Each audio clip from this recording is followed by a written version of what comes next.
Marhay na aga sa Indugabos. Ako po si Jeff Manggalino. Ako po si Darlene Rosa Cabal. Ako po si Dayan Aksalan. Ako po si Alicia Chu.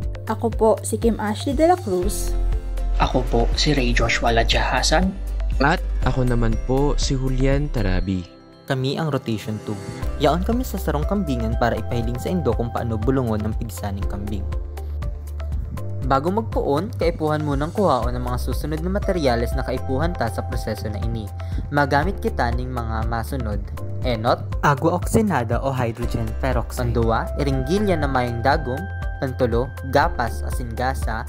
Asin pang-apat, iodine solution.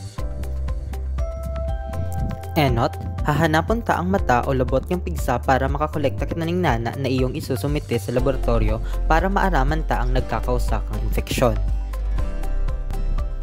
Sunod, pipigaon ta ning luhay-luhay ang pigsa para mailuwas ang kagabsan kang nana.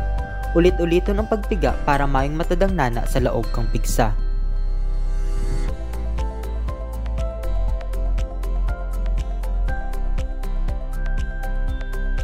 Pagkatapos kaini, magprepara ng agua oxinada o hydrogen peroxide para iyo ang ipangbalnaw sa laog kang pigsa.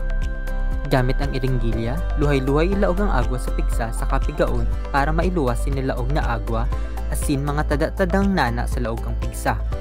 Ulitin ini hanggang maging malinaw na ang naluwas na agwa.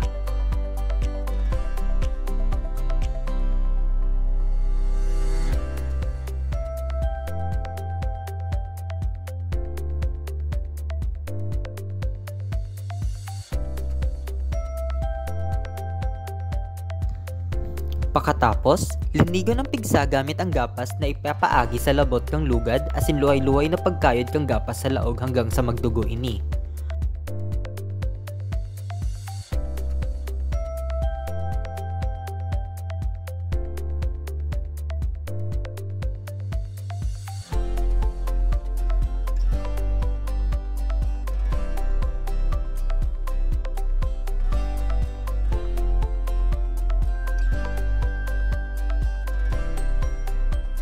Kuhaon ang gasa asin ibabad ini sa iodine solution. Punuon ang sarong iringgilya ning iodine solution sa kaini ilaog sa pigsa para malinig ang lugad.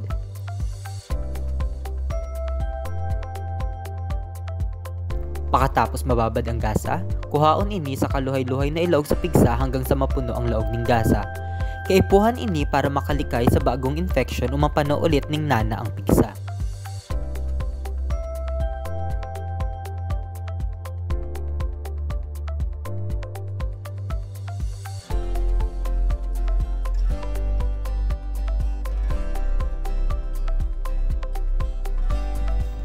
Pagtapos na, linigon ang lugad o pigsa gamit ang gapas na nakababad sa iodine solution.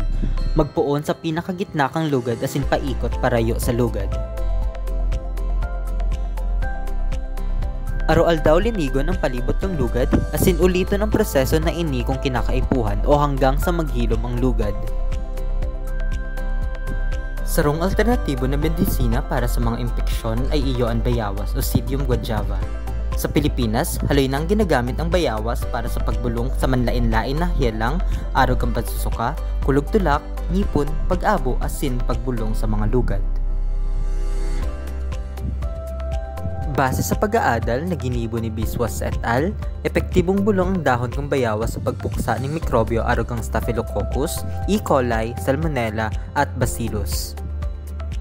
Para sa pigsakang kambing, gagamitin niya to ang dahon ng bayawas.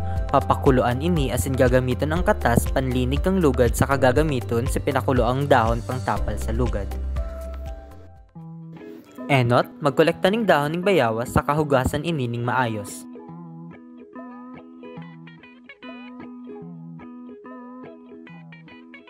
Pakuluan ang mga dahon sa laog ning 3 minuto hanggang 5 minuto hanggang mag-iba ang kulay kang pinapakuluan.